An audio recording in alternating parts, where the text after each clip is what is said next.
the Imperial Army! Of the Imperial Army!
We will arrive at Yokohama at 0930 hours.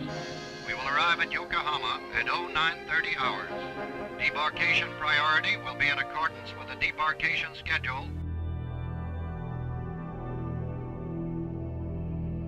General Douglas MacArthur arrived at Atsugi Naval Aerodrome near Yokohama on August 30th, 1945.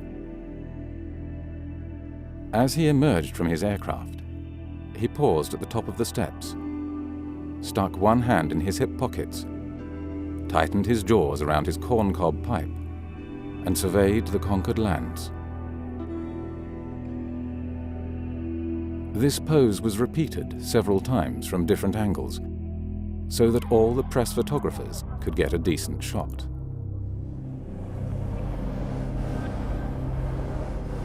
Democracy was to be instilled in the Japanese people, as though they had never heard of it. Are problems in the brain inside of the Japanese head. These brains, like our brains, can do good things or bad things, all depending on the kind of ideas that are put inside.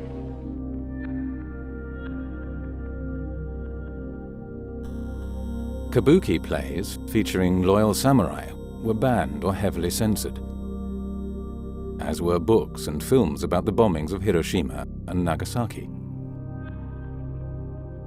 Satirical cartoons of MacArthur and mention of occupation censorship were strictly forbidden. The Commission finds you guilty as charged and sentences you to death by hanging. Yamashita himself thanked the Commission for the fairness of his trial.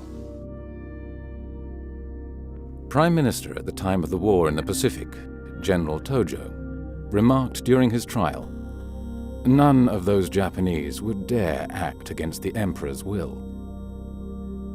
The cross-examination was immediately cut short, and a week later, Tojo dutifully stated that the Emperor had always loved and wanted peace. General Hideki Tojo, who assumed official responsibility for the conduct of the war and did everything possible to exonerate his emperor. MacArthur would later remark to the US Senate that in terms of modern civilization, the Japanese were like a 12-year-old boy.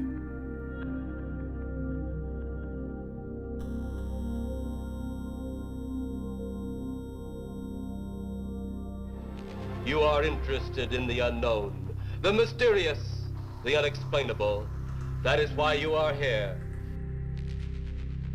When the war was over, bank loan books had deteriorated. The assets the banks held were mainly war bonds and loans to destroyed industries.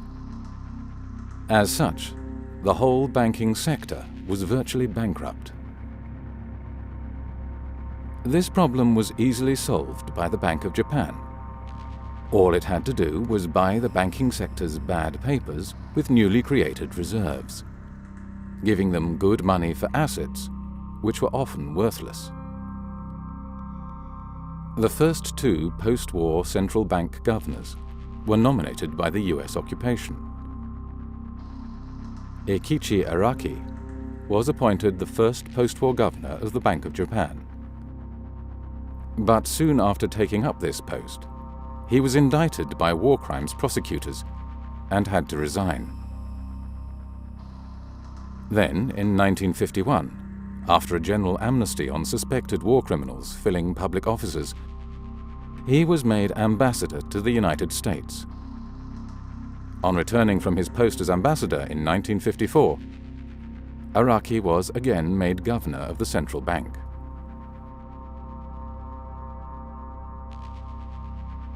After the 1951 amnesty for war criminals, much of the Japanese wartime bureaucracy was returned to their wartime positions. This included wartime politicians and most Home Ministry bureaucrats who had been in charge of the thought police, a number of which moved to the Education Ministry. Japan is the key to the fate of the Far East. Once again, for the second time in the march of modern history, those words have urgent reality. In order to avert the kind of rural unrest that was helping the communists in China, the Americans initiated the redistribution of land from big landowners to their tenants. The capitalist elite in Japan, known as the Zaibatsu, were purged as supporters of a criminal war and prohibited from further business activity. Basically, the fascist policies of the 30s that the reform fascist bureaucrats could not implement during the war even. Yes. The US occupation managed to complete, like the land reform and these Zaibatsu policies. Yeah, it's a very funny encounter of Japanese wartime fascists and American New Dealers.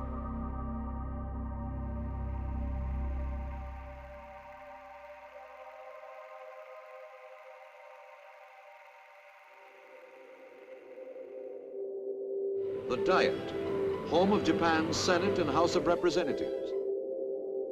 In Japan, fanatic students and leftist groups rioted for days on end, seeking to block the Mutual Defense Treaty with America. The socialist deputies staged a riot in the Diet itself. The police, in restoring order, also evicted the socialists.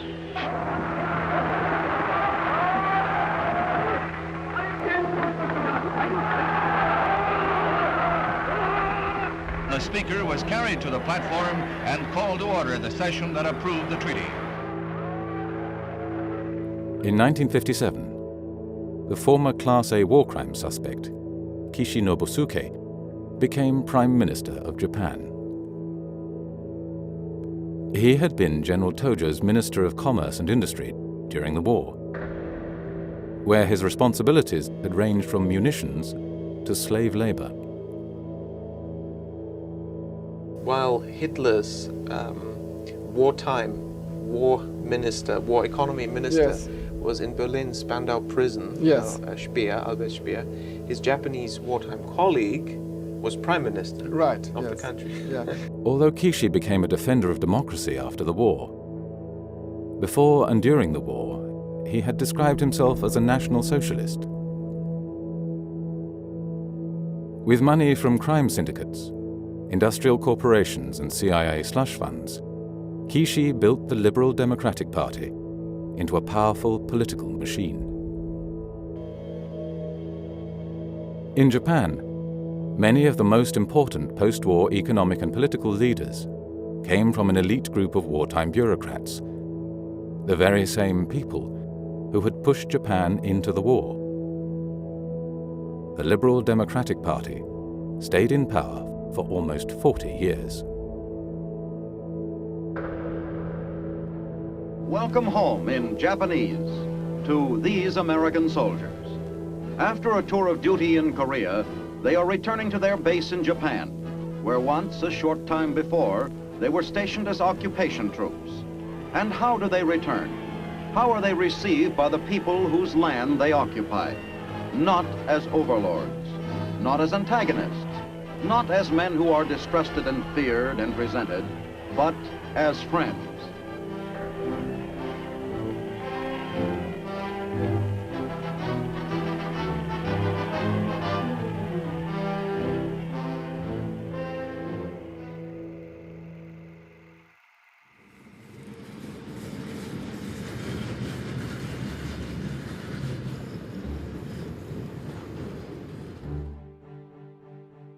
In Tokyo's central Chiyoda ward, the Ministry of Finance had its headquarters. From here, the ministry controlled most aspects of economic life in Japan. The Ministry of Finance was the most powerful ministry, and the Bank of Japan had to report to the Ministry of Finance. Ministry of Finance officials elicited deep and hushed exclamations of awe and respect. And former ministry bureaucrats obtained influential posts as heads of private and public institutions. But in one area, the ministry did not have actual control, and that was the quantity of credit creation and its allocation, which was decided by the Japanese central bank, the Bank of Japan. They told the Ministry of Finance and the public and the journalists, we run monetary policy through interest rates. And they let the Ministry of Finance rein in their interest rate policies. But the rule was done through not interest rates, which is the price of money, it was done through the quantity of money.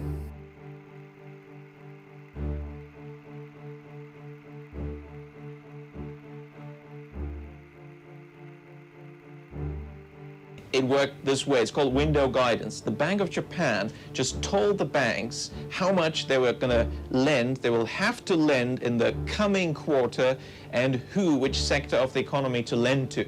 It's credit allocation, credit control. The Bank of Japan gave quarterly instructions to individual banks on the value of loans and which industrial sectors they should be allocated to. All loans were broken down in sectors and subsectors, and large-scale borrowers had to be listed by name. The Bank of Japan could decide which projects should be encouraged and which should be discouraged by dictating to whom and for what banks could issue loans. This was the war economy system, adapted to the production of consumer goods.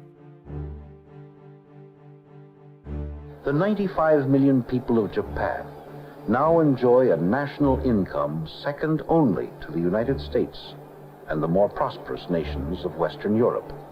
It's not a good system for capitalists, shareholders, but for the population, it created a lot of wealth, very even income and wealth distribution, very high growth, and very rapidly raised quality of life and standards of living. In 1959 alone, the economy expanded by 17%. But a result of the war economy system was that entire industrial sectors would compete not for profit, but for market share. Companies would fight until bankruptcy to gain market share. This phenomenon was soon recognized and called excess competition. The solution was the creation of explicit or implicit cartels. In the banking sector, window guidance acted as the cartel control mechanism, because the Bank of Japan could dictate the number and value of loans that banks issued.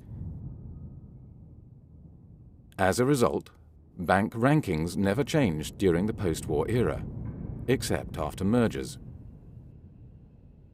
According to one banker, if it were not for window guidance, we would compete until harakiri.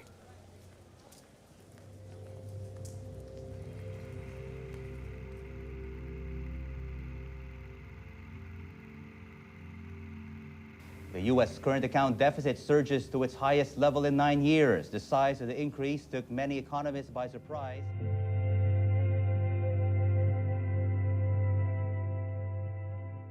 While cartels controlled competition within Japan, there were no such limits when it came to international markets. Japanese corporations soon became dominant in many markets in the world. In America, formal congressional hearings were held under the title Japanese Productivity Lessons for America. Leading economic theories indicate that only free markets can lead to success. But Japan rose within decades to become the second largest economy in the world, without relying only on the invisible hand of free markets.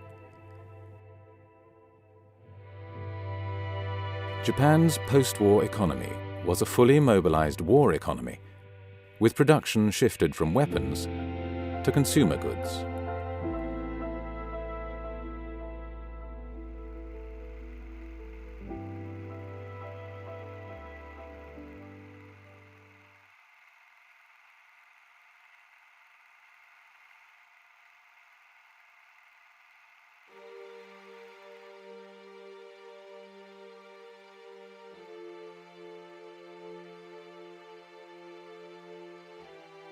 Since the Bank of Japan presented itself as a champion of free markets, window guidance was an embarrassment. Official publications either failed to mention it or downplayed its role by calling the credit controls voluntary. Whenever the Ministry of Finance would inquire about the Bank of Japan's credit creation and allocation policy, Bank of Japan staff would engage in complex discussions, full of technical jargon, to make the process appear impenetrable to non-experts.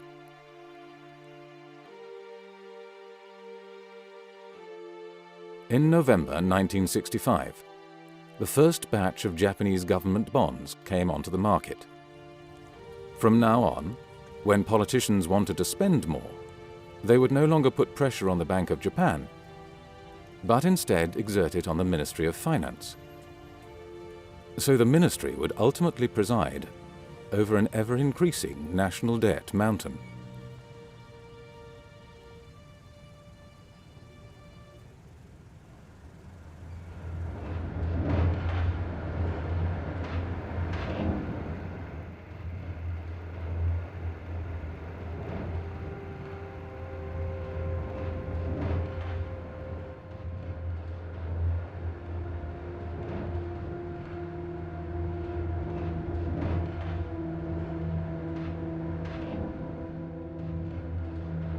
The 1980s was an era of financial deregulation in the industrialized world. Most industrialized countries lifted their restrictions on the movement of capital. In Japan, Tadashi Sasaki, a former governor of the Bank of Japan, called for a 5-year plan for the transformation and liberalization of the Japanese economy. Then, in 1986, the Advisory Group on Economic Restructuring, headed by the former Bank of Japan governor, Haruo Maekawa, proposed a 10-year economic reform plan designed to make the living standards of Japanese more comparable to those enjoyed in the West. The proposal stated that the time has now come for Japan to make a historical transformation in its traditional policies on economic management and the nation's lifestyle. There can be no further development for Japan without this transformation.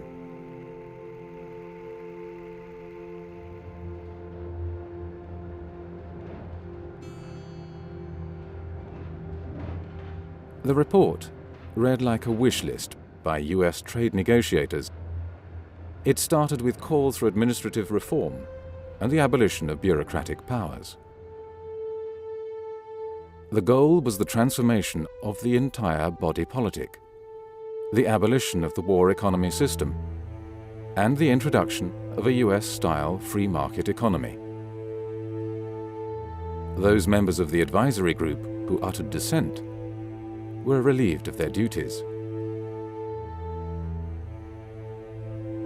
Reports in the press were highly critical.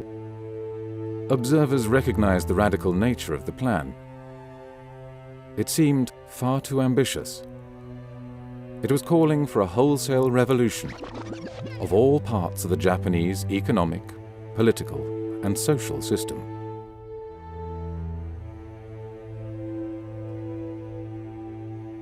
Although the report was clear about what was wanted, it was embarrassingly silent about how these goals would be achieved.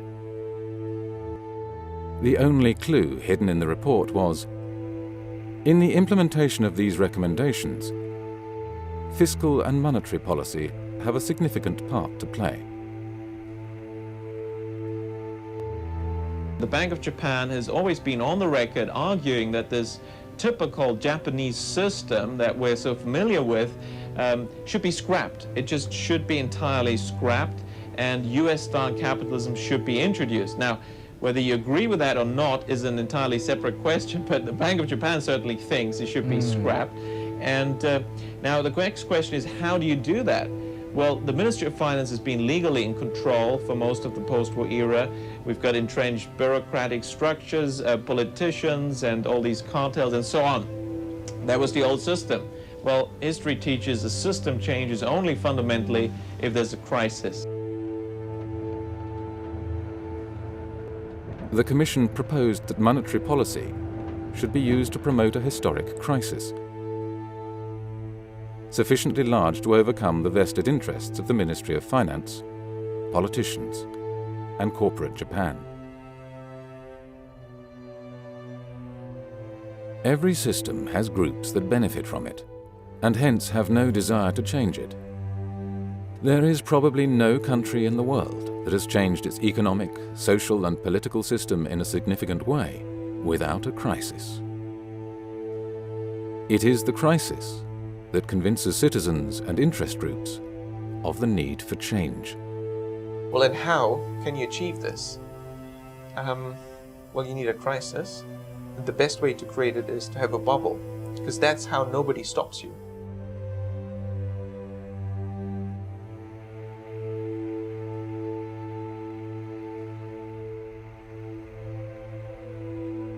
The Bank of Japan began to significantly increase window guidance loan quotas. Average yearly loan growth quotas were close to 15% in the late 1980s. One city banker would later remark, "During the bubble, we wanted a certain amount of loan increases, but the Bank of Japan wanted us to use more." 当時は20代とか30代でそんなに年収300万ぐらいでも銀行がお金を貸してくれる、どんどん貸してくれるっていうそういう時だったから、すごい若いのにマンション2個も3個も持ってる人とかいっぱいいた。The credit boom caused not only a boom in real estate, but also in the stock market. Between 1985 and 1989, stocks rose 240%, and land prices 245%. By the end of the 80s, the value of the garden surrounding the Imperial Palace in central Tokyo was worth as much as the entire state of California.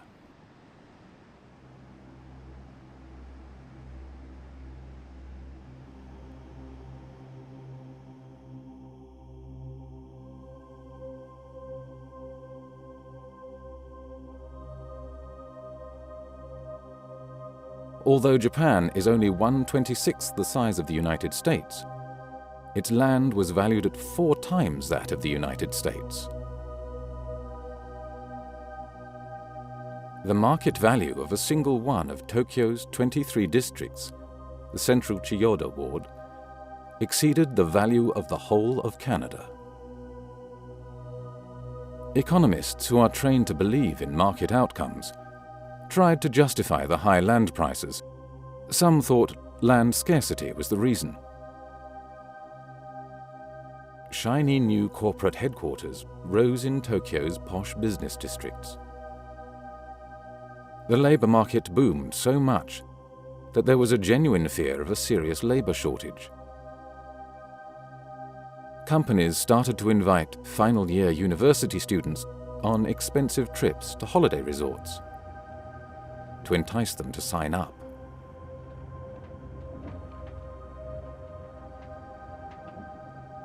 The politicians loved it. The Minister of Finance loved it. We had a boom, tax revenues going up. The companies loved it. Everything was wonderful in the bubble era. 毎日が本当にお祭りだった気がする。女子は飲みに行っても全部おごりだし、で帰りは必ずタクシー券をもらえたし、で電車で帰るなんて誰もしなかった。みんなが飲み会に行って、で上司からタクシー券をもらって帰るっていう。With asset and stock prices rising inexorably, even traditional manufacturers could not resist the temptation to try their hand at playing the markets. Soon they expanded their finance and treasury divisions to handle the speculation themselves. These company hedge funds, known as Zytec, used borrowed money to engage in property and share speculation. The frenzy reached such proportions that many leading manufacturers, such as the car maker Nissan, made more money through speculative investments than through manufacturing cars. Literally thousands of articles were written on the new Japanese miracle economy. A common explanation by economists was that high and rising productivity explained the impressive performance of Japan's economy.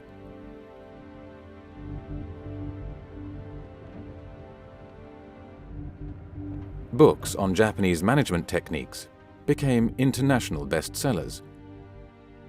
Western businessmen read 17th century tracts on samurai strategies.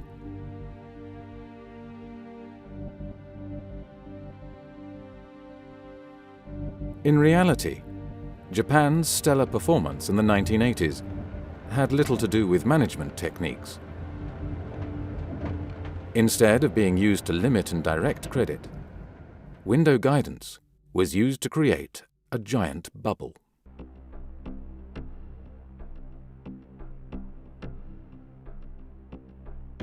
I conducted research actually interviewing Bank of Japan officers and bankers, both sides, on tape. The result was the Bank of Japan did continue its informal guidance. In fact, it was the Bank of Japan that forced the banks to increase their lending so much.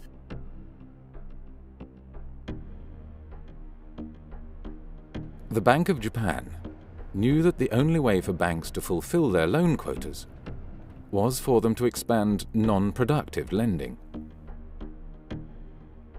In the words of one banker, if there is no demand for credit from low-risk borrowers, and we want to use up the quota, the risk gets worse. Another banker is quoted as saying that a side effect of the window guidance rule of loan increases was that the banks increased lending even when there was no loan demand.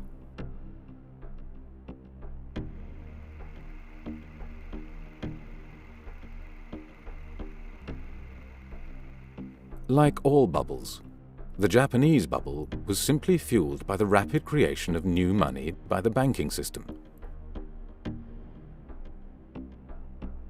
Between 1986 and 1989, Toshihiko Fukui was the head of the banking department at the Bank of Japan. This was the department that was responsible for the window guidance quotas. When Fukui was asked by a journalist, "Borrowing is expanding fast. Don't you have any intention of closing the tap on bank loans?" He replied, "Because the consistent policy of monetary easing continues, quantity control of bank loans would imply a self-contradiction. Therefore, we do not intend to implement quantitative tightening." With structural adjustment of the economy going on for quite a long period, the international imbalances are being addressed. The monetary policy supports this. Thus, we have the responsibility to continue the monetary easing policy as long as possible. Therefore, it is natural for bank loans to expand. Why were the banks lending so much? Well, they were lending so much because they were forced to do so by the orders of the Bank of Japan.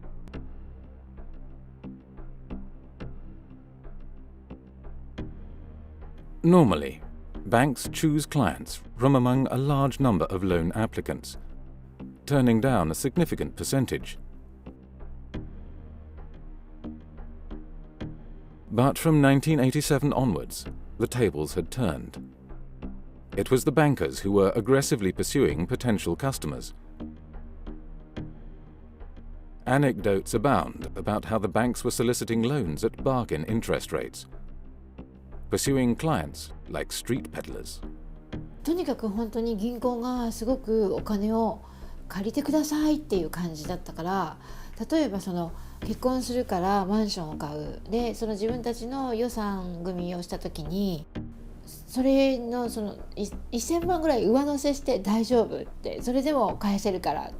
Bankers made increasingly exaggerated assessments of land value, so that the actual ratio of land value to loan often jumped to 300% or more.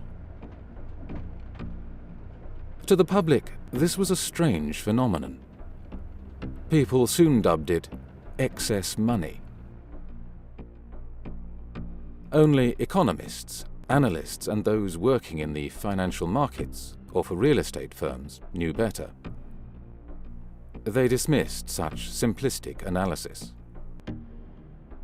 Land prices were going up due to far more complicated reasons than just excess money, they claimed.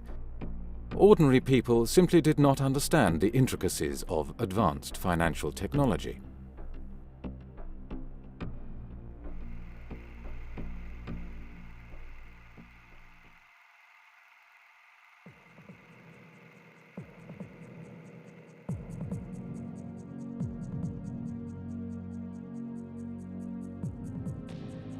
When a country creates too much money, some of that money spills out abroad in the form of investments. In the 1980s, Japanese capital flows multiplied from a net inflow of more than $2 billion in 1980 to an outflow of $132 billion in 1986. Assets, including art objects and other valuables all over the world, became targets for Japanese buyers. There were high-profile purchases, such as the Rockefeller Center, Columbia Pictures, and Pebble Beach Golf Course. Japanese money bought a staggering 75% of all United States Treasury bonds auctioned off in 1986. But it is not easy for a country to just print money and then go on a shopping spree around the world. Japan was able to do this because the markets did not devalue its currency. The value of individual currencies is set by currency dealers. If the traditional indicators that the currency dealers watch do not pick up the excess money creation in the country concerned, then creating large amounts of money and trying to exchange it for foreign currency can work.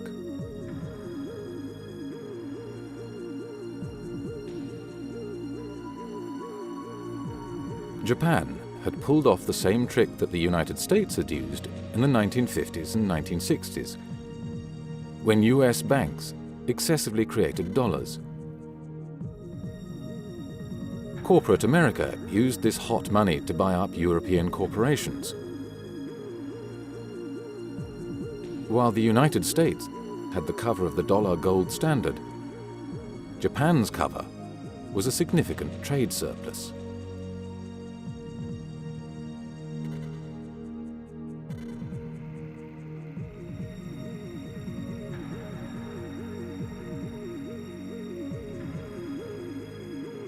An early warning indicator of the build-up of systemic risk in the banking system is a ratio of loans for non-GDP based transactions to total loans.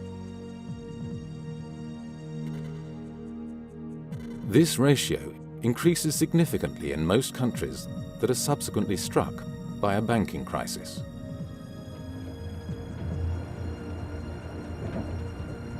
It was this same process that fueled the mortgage lending and house price booms in the United States and the United Kingdom in the 1980s and the 2000s. The same process also created the Golden 20s, In the 1920s, United States banks lent with stocks as collateral. The principle remains the same. As each bank took the stock price as a given, it created new money. With more money in the stock market, stock prices had to rise. Each bank thought it was safe accepting a certain percentage of the value of the stock as collateral, but the actions of all banks together drove up the overall market. In Japan, total private sector land wealth rose from 14.2 trillion yen in 1969 to 2,000 trillion yen in 1989.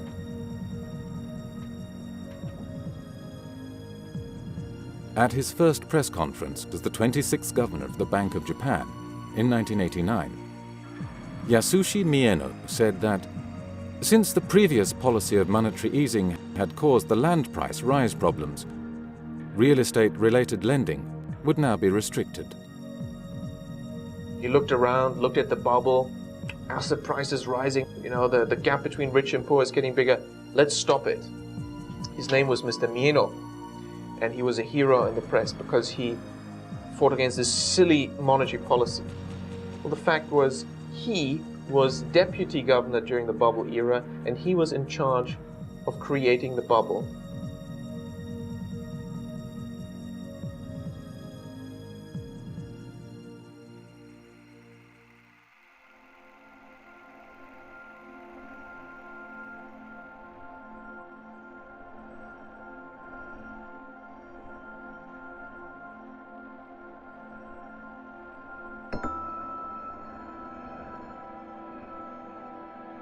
All of a sudden, land and asset prices stopped rising.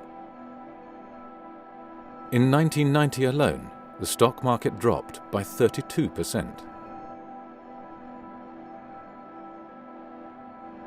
Then, in July 1991, window guidance was abolished. This took the window guidance officers at the Bank of Japan themselves by surprise. Bankers were left almost helpless. They complained that they did not know how to make their lending plans anymore. In the past, when a certain branch had said they would like to lend more, they would respond that the window guidance quota had been used up. Now they couldn't do that anymore. As banks began to realize that the majority of the 99 trillion yen in bubble loans were likely to turn sour, they became so fearful that they not only stopped lending to speculators, but also restricted loans to everyone else. Well, it's a bleak Christmas ahead for Japan. The stock market on Monday sinking to its lowest close in over 2 years. Last week's collapse of one of Japan's biggest food traders was the 9th time this year that a listed company went under. More than 5 million Japanese lost their jobs and did not find employment elsewhere.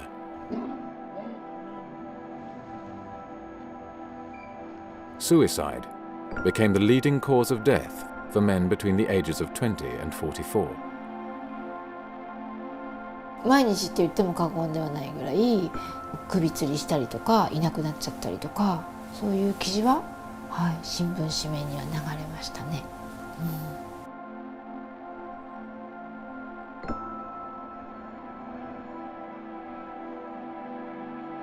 Between 1990 and 2003, 212,000 companies went bankrupt.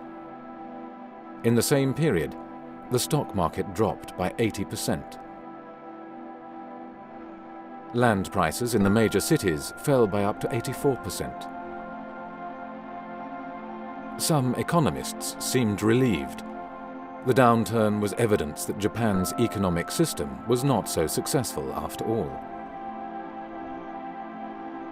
Meanwhile, the governor of the Bank of Japan, Yasushi Mieno, said that, thanks to this recession, everyone is becoming conscious of the need to implement economic transformation.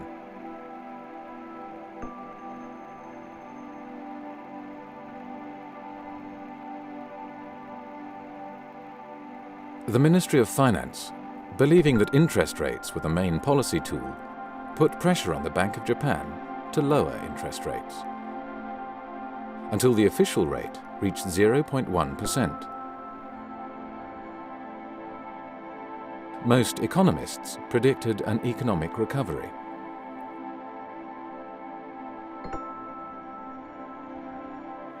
But despite frequent assertions in the financial press and by central banks that lower interest rates will stimulate growth and higher interest rates will slow growth, there is no empirical evidence for this relationship.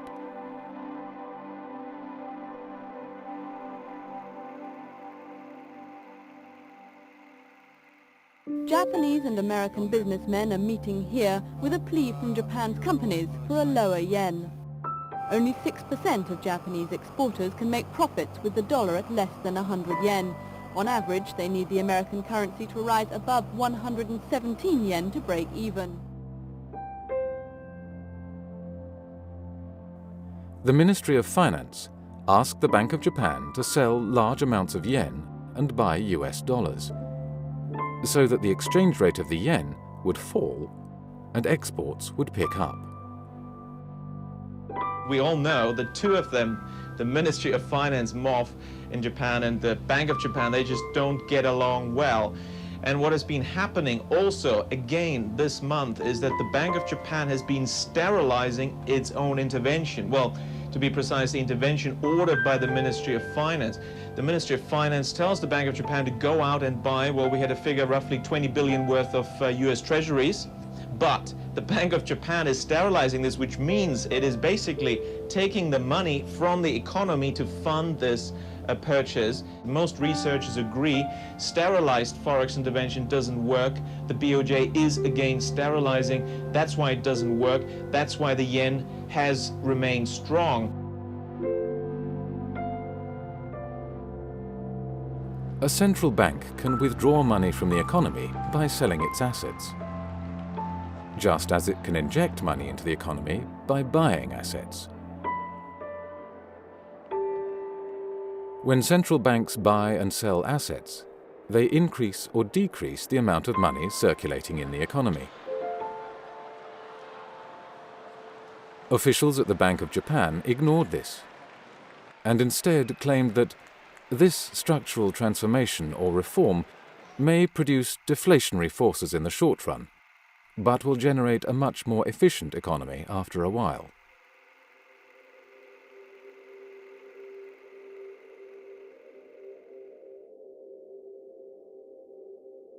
Independent observers suggested that domestic demand had to be boosted by government spending, and then loan demand would also rise.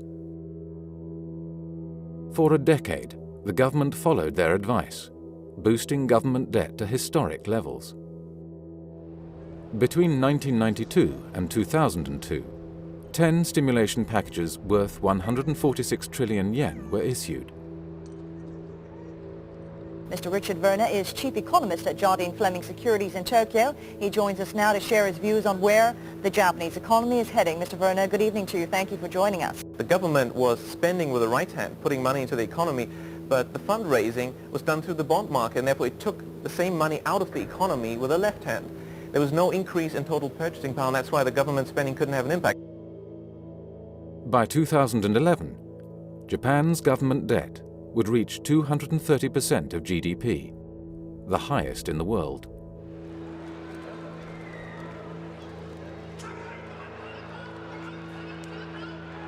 The Ministry of Finance was running out of options. Observers began to blame the ministry for the recession and started to listen to the voices that argued that the recession was due to Japan's economic system. But how difficult would it have been to solve the problems of bad debt in the banking sector and deflation? It turns out that this would not have been so difficult after all. The financial system always looks like catch-22. There's no loan growth, so there's no economic growth, so there's no loan growth, so there's no economic growth. Well, there is one thing that can break through this circular argument. That's the central bank. The job of the central bank in this situation is to print money.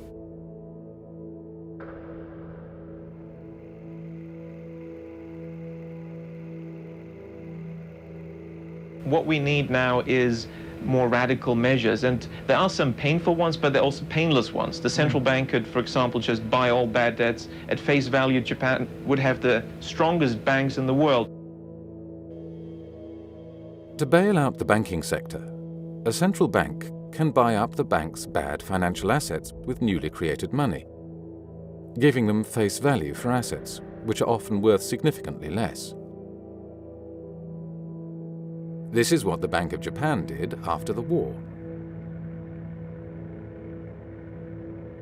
Alternatively, money could be transferred to the banks by helping them make sizable profits. One way this can be achieved is for the central bank to corner a market, in effect, creating a mini-bubble in a certain market in which banks invest heavily, providing large profits for them.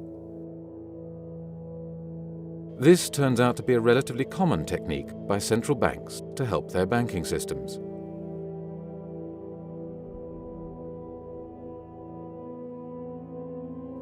Other proposals include measures to introduce zero-risk borrowers to banks, or introducing accounting changes that help their balance sheets.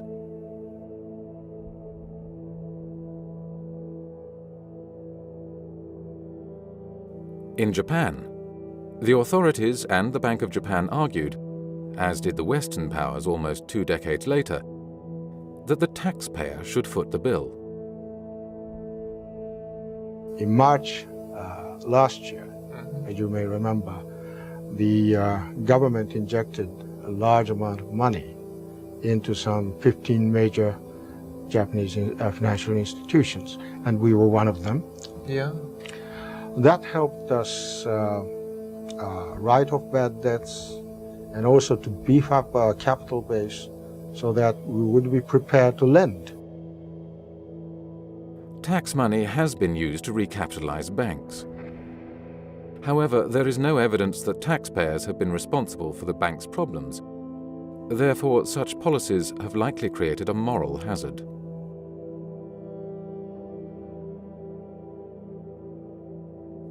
The money supply is determined by the net increase in money creation by banks and the central bank. If moral hazard dictates that the banking sector should not be bailed out, deflation and recession can still be avoided by the central bank. To do this, the central bank can increase the money supply.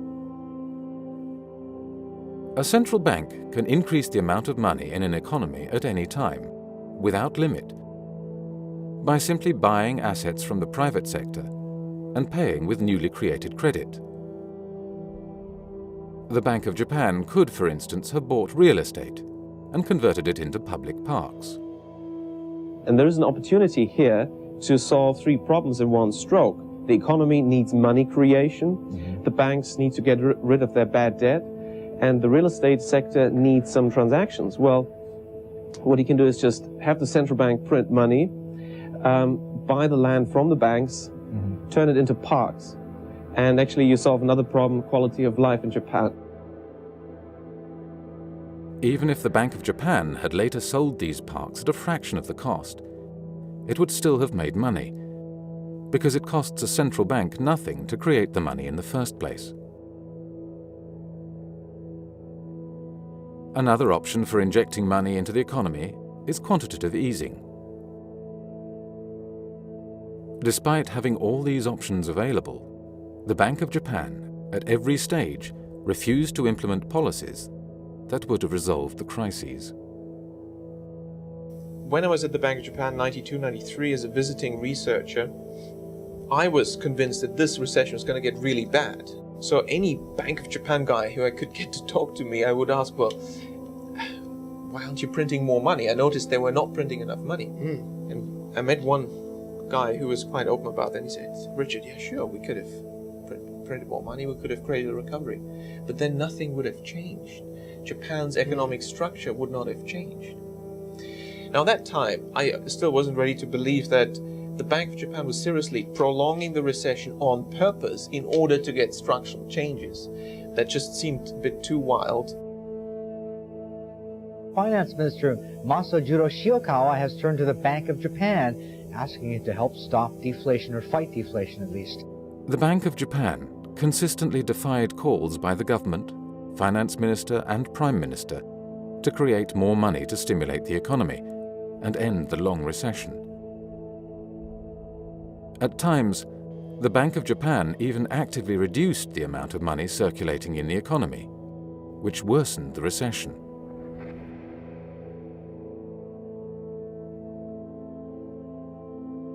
The Bank of Japan's arguments always came to the same conclusion, namely that the blame lay with Japan's economic structure.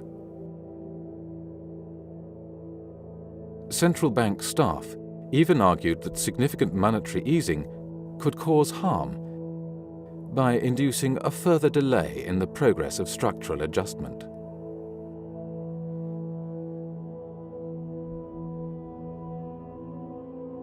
The early post-war Japanese leaders knew that they were running a war economy, but they chose not to talk for political reasons.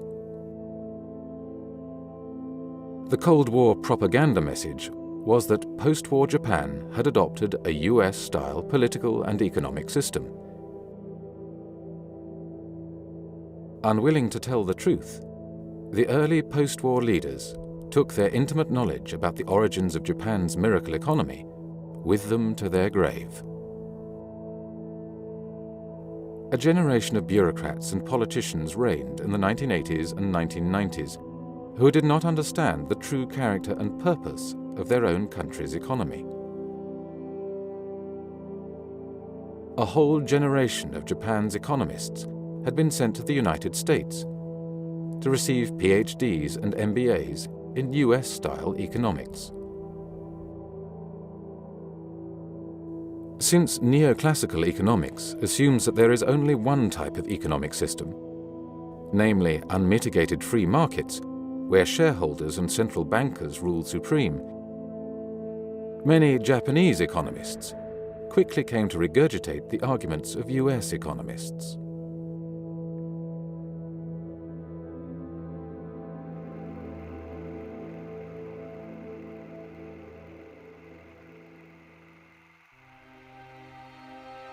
The US and Japan closed 2 days of insurance talks on Tuesday. Primary sector deregulation is needed to overcome the entrenched interests of large insurance companies, life and non-life, and the Ministry of Finance bureaucracy. They need to reach an agreement before December the 15th. After that date, the US has threatened to impose trade sanctions. Well, key move analysts are expecting the securitization of real estate.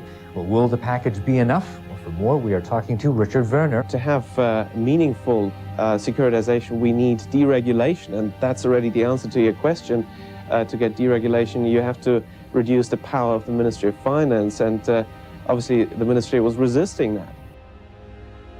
In the 1980s, persons who could introduce themselves with a business card from the renowned finance ministry elicited deep and hushed exclamations of awe and respect. But by the mid-1990s, attitudes had changed. There now seemed little doubt to most observers that the Ministry of Finance had caused the recession. Frequent demonstrations were held outside the ministry's doors by citizens disgusted by the bureaucrats' actions. In early 1998, public prosecutors for the first time raided the most powerful of Japan's ministries. Both banks and their regulators were heavily criticized for their actions. Scandals highlighted some of the informal links that existed between Ministry of Finance officials and bankers. Many bank staff and even some ministry officials were arrested and imprisoned, and several committed suicide.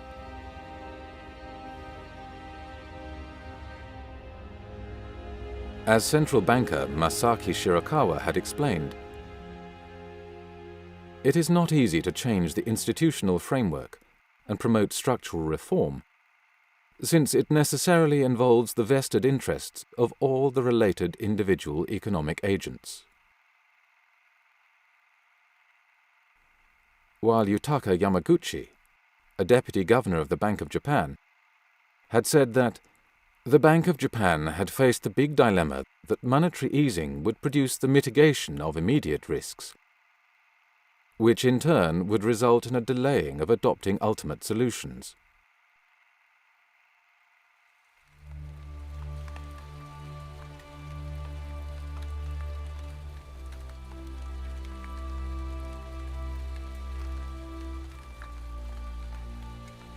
From the mid-1990s onwards, the government began to dismantle much of the power structure of the Ministry of Finance. The Bank of Japan, on the other hand, saw its influence grow significantly. You have written just recently, there's no doubt in your mind, the central bank, the Bank of Japan, will be cut loose from the Ministry of Finance and become pretty much independent, putting it on a footing with other central banks. Briefly, why are you so sure? Basically, the Ministry of Finance, which had been controlling, legally at least, the Bank of Japan, I mean that's what the law says, has lost all credibility. The Ministry of Finance is being blamed for the creation of the bubble, for the long recession, and for many other problems we had recently in Japan. Whereas the Bank of Japan has been out of the spotlight of public criticism, and it's using that now to say, well, the MOF has been bad, we need independence now. Richard, thanks very much. I have been speaking to Richard Werner, Chief Economist at Jardine Fleming Securities in Tokyo. Soon after his retirement from the position of Governor of the Bank of Japan in 1994, Mieno embarked on a campaign, giving speeches to various associations and interest groups. He lobbied for a change in the Bank of Japan law. His line of argument was to subtly suggest that the Ministry of Finance had pushed the Bank of Japan into the wrong policies. To avoid such problems in the future, the Bank of Japan needed to be given full legal independence. According to Mieno, making central banks independent reflected the human wisdom that had been nurtured by history. In 1998, monetary policy was put into the hands of the newly independent Bank of Japan. So you're saying that politicians as well as economists should be putting more pressure towards the Bank of Japan in order to create more money, but a lot of critics are going to say that that is intervening into the central bank's independence. What do you make of that? I think that's exactly right. That is intervening in the central bank's independence, and that's exactly what we need.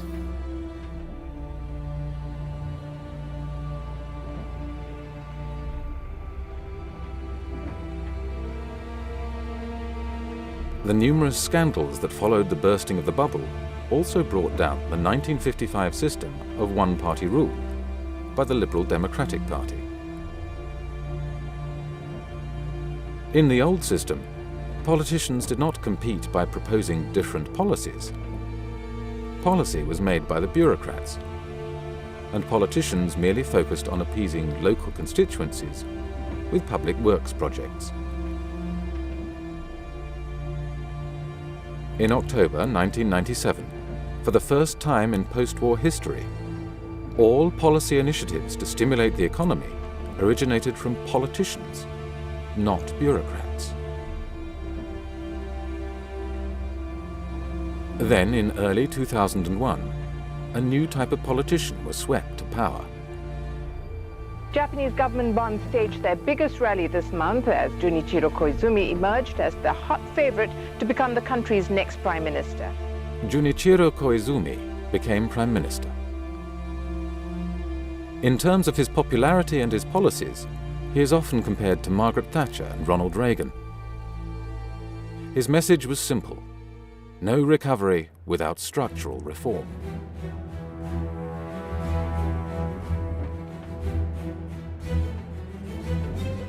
At the Geneva summit in July 2001, he said, "Some say recovery comes first, without reforms. But if the economy recovers, the will to reform will disappear. Therefore, after the elections, I will continue with the plan of no growth without structural reform." During 2001, the message of no economic growth without structural reform had been broadcast on an almost daily basis on the nation's TV screens. 先週開かれた G7 でも先月の日米首脳会談でも外国から要求されるのは日本の構造改革。確かにお隣韓国では経済危機のどん底で財閥解体などに取り組み、今や経済は急回復。だが韓国よりはるかに巨大で影響の大きい経済大国日本の構造改革はまだこれからだ。 Now everyone believes we need structural changes. We need to scrap Japanese-style capitalism to get a recovery. Why? It seems we tried all the policies. It seems we've tried everything, nothing works, so the system itself, the Japanese-style economic system, must be to blame, so we better get rid of it.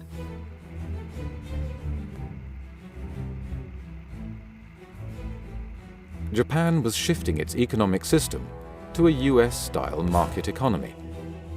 And that also meant that the center of the economy was being moved from banks to stock markets. To entice depositors to pull their money out of banks and into the risky stock market, reformers withdrew the guarantee on all bank deposits, while creating tax incentives for stock investments. As US-style shareholder capitalism spread, unemployment rose significantly. Income and wealth disparities rose, as did suicides and incidents of violent crime.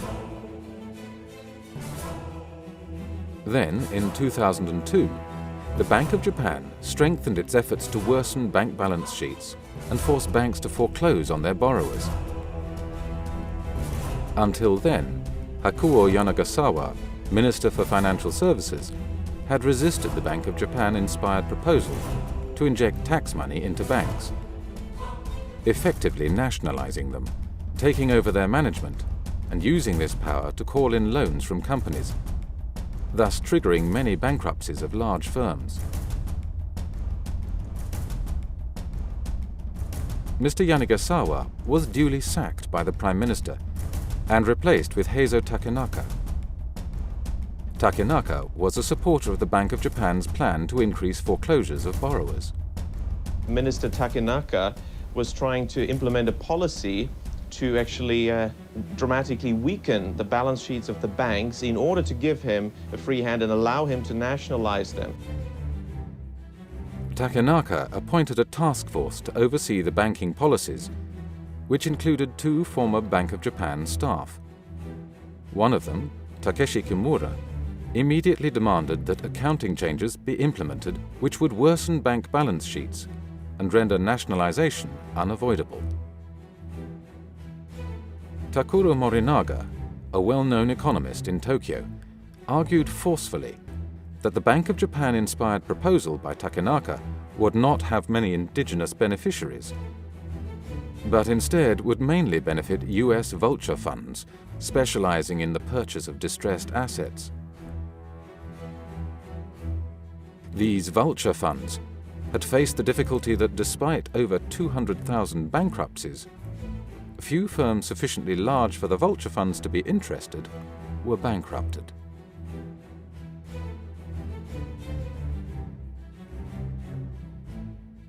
When Kimura's and Fukui's support for the bankruptcy plan was voiced, the former operated a private company that advised on the securitization of distressed assets, and the latter was an advisor of the Wall Street investment firm Goldman Sachs, one of the largest operators of vulture funds in the world. Mr. Fukui, also his mentor, Mr. Mieno, and his mentor, Mr. Maekawa, and you've guessed it, these are some of the princes of the yen that the book is all about. They have said on the record in the 80s and also throughout the 90s, what is the goal of monetary policy? It is to change the economic structure. Now, how do you do that? Well, you need a crisis, and that's really what they've done. They've created a crisis to change the economic structure. Richard, we're just out of time. I have to cut you off. Thank you so much, and we apologize. 当時はですね、3ヶ月に一度ですね、要はどれぐらい貸出額を増やすかということを各銀行が割り当てられるわけですね。で、窓口費用については、例えば A 銀行がいくら、B 銀行がいくらということで、これはもう明らかに命令といいましょうか、お宅の銀行はこれだけ増やせとというふうなことを言われるわけですね。バブルの原因は窓口指導なんですね。で、窓口指導は日銀が独立的に決めたものなんですね。The department responsible for the window guidance quotas at the Bank of Japan was called the Banking Department. And who was in charge of this? The man at the head of this banking department inside the Bank of Japan during the bubble from 86 to 89 was Toshihiko Fukui. Mr. Fukui, the current governor of the Bank of Japan, he's the man who created the bubble. When Fukui had become governor of the Bank of Japan, he would say, "While destroying the high-growth model, I am building a model that suits the new era." They have succeeded on all counts. If you look at the list of their goals, and you know, it was more than a wish list, it was more or less a plan that they mapped out. They wanted to achieve, they've reached all those goals. Destroy the Ministry of Finance, break it up, get an independent financial supervisory agency, reach independence for the Bank of Japan itself by changing the Bank of Japan law, and engineer deep structural changes in the economy by shifting from manufacturing to services, opening up, deregulating, liberalizing, privatizing, the whole lot. In the 1920s, Japan's economy in many ways resembled today's US economy. With fierce competition, aggressive hiring and firing, takeover battles between large corporations, few bureaucratic controls, strong shareholders that demanded high dividends, and corporate funding from the markets, not banks. Yet throughout the post-war era, Japan's economy had been the opposite. Highly regulated, with cartels limiting competition, bank financing and cross-shareholdings reducing shareholder power, no takeovers, and a frozen labour market with lifetime employment and seniority pay. It was claimed that to end the recession and improve performance, Japan must shift from welfare capitalism back to shareholder capitalism. Yet it remains unclear why a country that had run a consistent and significant balance of trade surplus would need to change its economic system to become more competitive.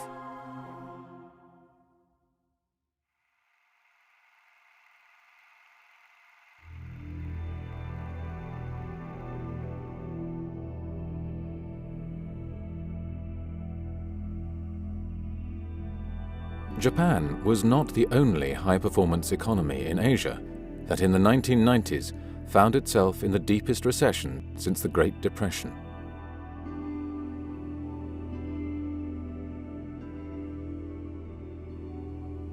In 1997, the currencies of the Southeast Asian tiger economies could not maintain a fixed exchange rate with the US dollar.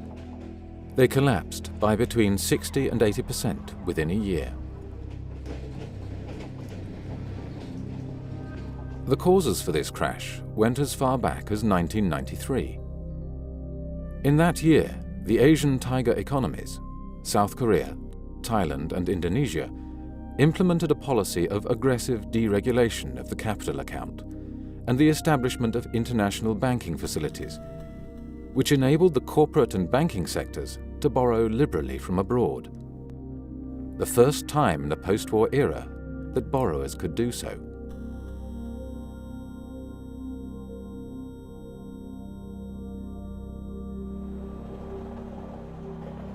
In reality, there was no need for the Asian tiger economies to borrow money from abroad. All the money necessary for domestic investment could be created at home. Indeed, the pressure to liberalize capital flows came from outside. Since the early 1990s, the IMF, the World Trade Organization, and the US Treasury had been lobbying these countries to allow domestic firms to borrow from abroad. They argued that neoclassical economics had proven that free markets and free capital movement increased economic growth. Once the capital accounts had been deregulated, the central banks set about creating irresistible incentives for domestic firms to borrow from abroad. By making it more expensive to borrow in their own domestic currencies, than it was to borrow in US dollars. Domestic local interest rates were higher than the US dollar interest rate. Okay, and the exchange rate was virtually fixed. It was the government and the central bank that said, we will maintain the exchange rate. That's right. That's right. Central banks of Thailand and other East Asian countries resisted exchange rate adjustment, and they tried to send a signal that they would protect the exchange rate. The central banks emphasized in their public statements that they would maintain fixed exchange rates with the US dollar, so that borrowers did not have to worry about paying back more in their domestic currencies than they had originally borrowed. When I went to Thailand, I was actually on an ADB mission as an outside consultant. I went straight to the Bank of Thailand and asked them, were there any informal credit guidance schemes? And they were surprised that I asked this question, because of my study of Japan, I thought perhaps there's something similar. And they told me, it was a young staff who perhaps wasn't aware of the politics involved. He said, yeah, we have this credit planning scheme. Banks were ordered to increase lending, but they were faced with less loan demand from the productive sectors of the economy, because these firms had been given incentives to borrow from abroad instead. They therefore had to resort to increasing their lending to higher risk borrowers.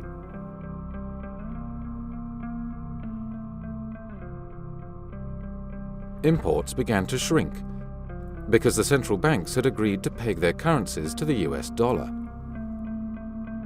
The economies became less competitive, but their current account balance was maintained due to the foreign issued loans, which count as exports in the balance of payment statistics.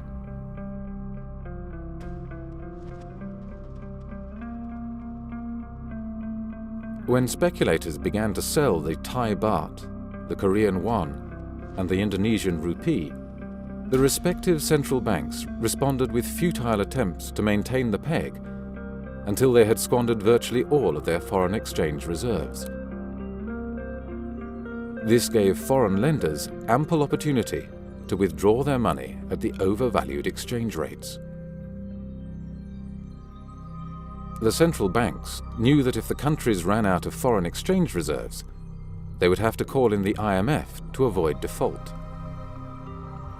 And once the IMF came in, the central banks knew what this Washington-based institution would demand, for its demands in such cases had been the same for the previous 3 decades. The central banks would be made independent. On the 16th of July, the Thai finance minister took a plane to Tokyo to ask Japan for a bailout.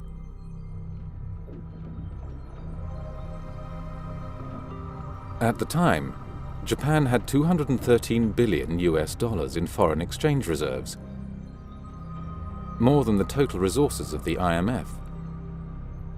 They were willing to help, but Washington stopped Japan's initiative. Any solution to the emerging Asian crisis had to come from Washington via the IMF.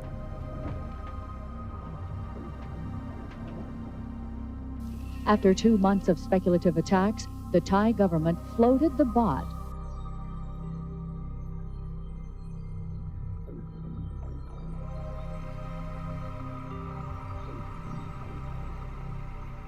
Well, the International Monetary Fund to date has promised almost $120 billion to the embattled economies of Thailand, Indonesia, and South Korea.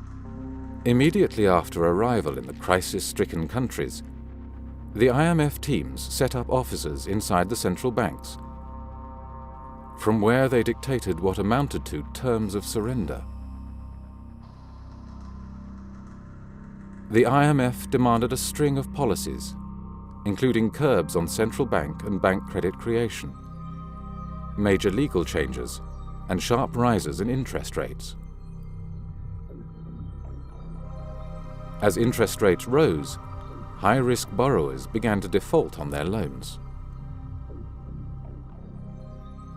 Burdened with large amounts of bad debts, the banking systems of Thailand, Korea, and Indonesia were virtually bankrupt. Even otherwise healthy firms started to suffer from the widening credit crunch. Corporate bankruptcies soared. Unemployment rose to the highest level since the 1930s.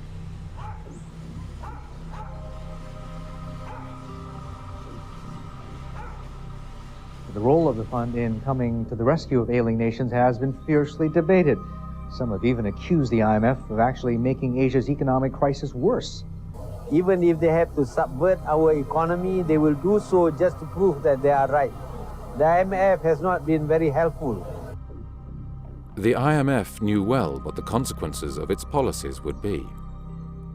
In the Korean case, they even had detailed but undisclosed studies prepared that had calculated just how many Korean companies would go bankrupt if interest rates were to rise by 5 percentage points. The IMF's first agreement with Korea demanded a rise of exactly 5 percentage points in interest rates. The IMF policies are clearly not aimed at creating economic recoveries in the Asian countries. They pursue quite a different agenda, and that is to change the economic, social, and political systems in those countries.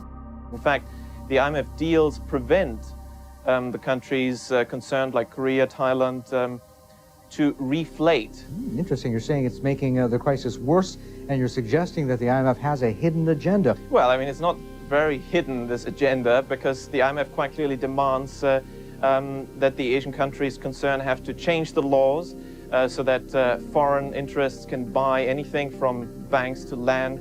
And in fact, the banking systems can only be recapitalized, according to the IMF deals, by using foreign money, which is not necessary at all, because as long as these countries have central banks, they could just print money and recapitalize the banking systems. You don't need foreign money for that. So the agenda is clearly to crack open Asia for foreign interests. The IMF demanded that troubled banks would not be bailed out, but instead closed down and sold off cheaply as distressed assets, often to large US investment banks. One positive coming out of Thailand is that they'll be auctioning off some major assets from 56 finance companies. In your view, should some of the owners from the 56 finance companies be allowed to buy back their assets? In most cases, the IMF dictated letters of intent explicitly stated that the banks had to be sold to foreign investors. And let me emphasize in that respect that these reform programs are the key, the absolute key, to restoring financial stability.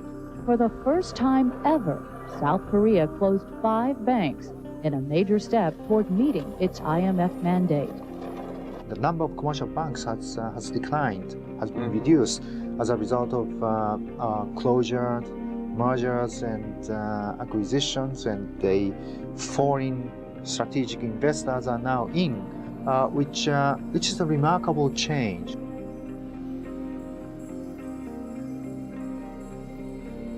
In Asia, government-organized bailouts to keep ailing financial institutions alive were not allowed. But when a similar crisis struck back home in America a year later, the very same institutions reacted differently.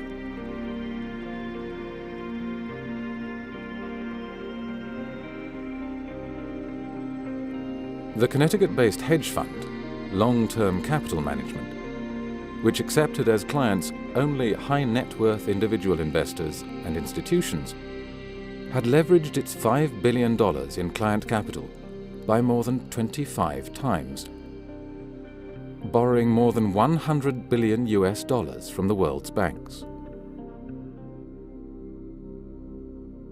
When its losses threatened to undermine the banks that had lent to it, with the possibility of a systemic banking crisis that would endanger the US financial system and economy, the Federal Reserve organized a cartel-like bailout by leaning on Wall Street and international banks to contribute funds so that it could avoid default.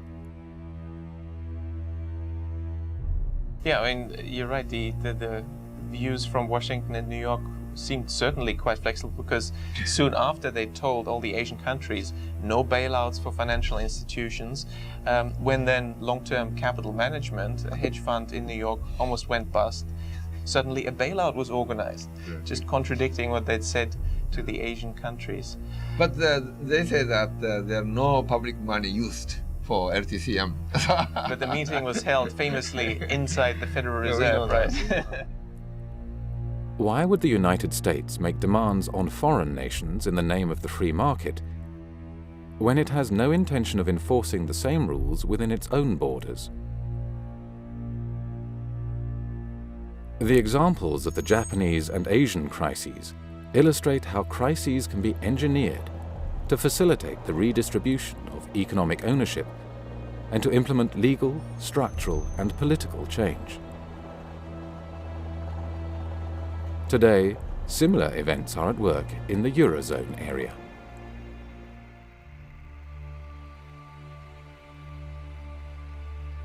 Countries within the euro currency bloc have forfeited their right to a national currency and handed this power to the European Central Bank.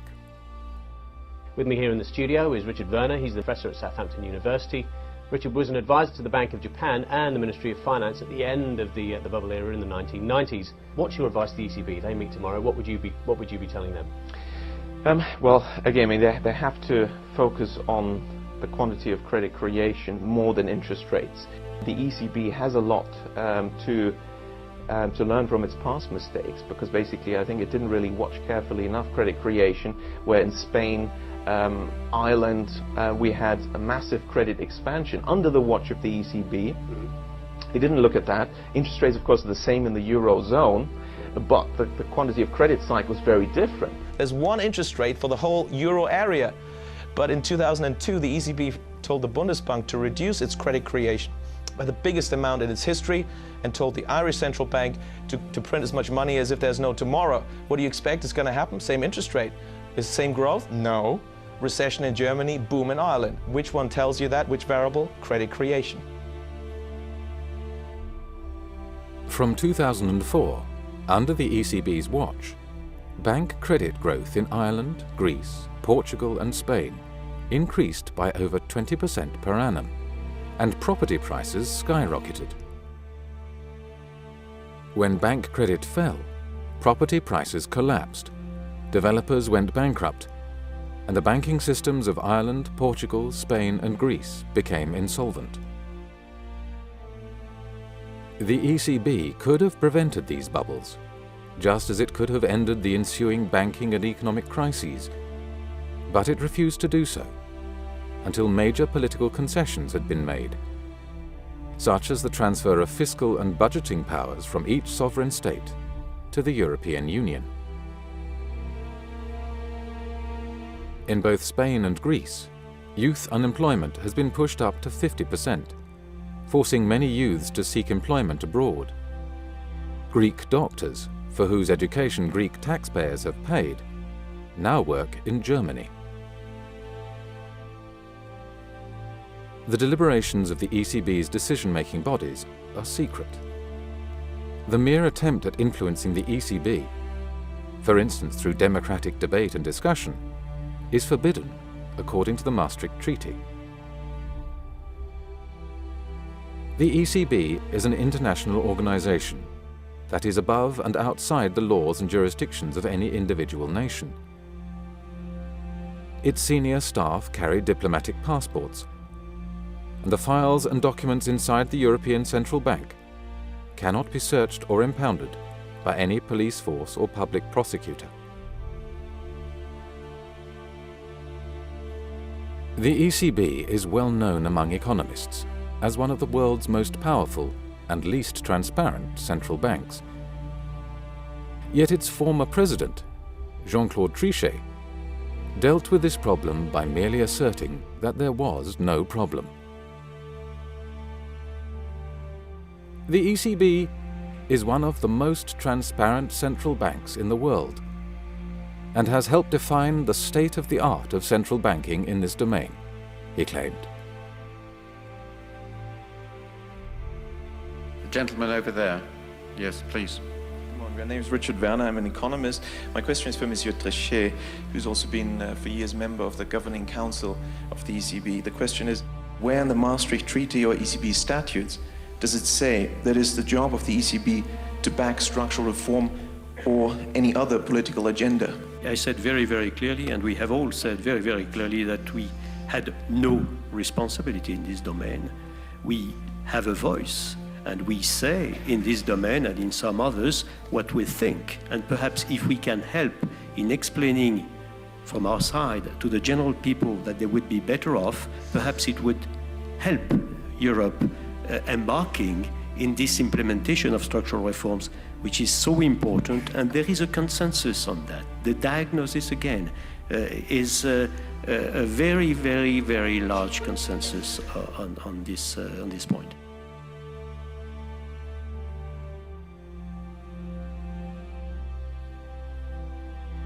The European Commission, an unelected group whose aim is to build a United States of Europe with all the trappings of a unified state, has an interest in weakening individual governments and the influence of the democratic parliaments of Europe. It turns out that the evidence for central bank independence that was relied upon in the Maastricht Treaty derived from a single study that was commissioned by none other than the European Commission itself. Published in 1992 under the name One Market, One Money, the study purported to demonstrate that central bank independence led to low inflation. James Forder, an Oxford academic, has since demonstrated that this study was manipulated to obtain the desired result. The story we're being told by the central banks just does not add up, and there is evidence that central banks work differently from what they would like us believe as to how they work. The world over, central banks hold significant yet little understood powers. Often independent, unaccountable and obscure, central banks operate in the shadows, yet their actions affect us all. Central banks in almost all countries worldwide, and the IMF has helped a lot in achieving this, they've become totally independent and in practice not accountable to any democratic institution, and accountability to parliaments is usually minor and in practice meaningless. Whether it is the Bank of Japan, the Federal Reserve, the Bank of England or the European Central Bank, examples of central bank deception abound. In the United States in the 1920s, banks were encouraged to create money and give it to speculators. The resulting depression persuaded the freedom-loving Americans that a decentralized federal system without strong national controls could not work. In the 1990s, the Japanese were persuaded that their economic system, which had brought considerable prosperity and equality, needed to be changed into a so-called free market system. And while Japan's transformation was not yet complete, the central bankers struck again with an IMF-led raid on the Asian tiger economies.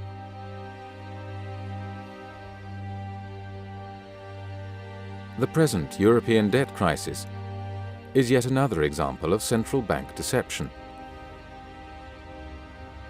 To create a public consensus for the need for structural reform, by purposefully creating a recession and then needlessly prolonging it, must constitute an abuse of power. Do citizens really want to be manipulated in such a costly and dishonest manner?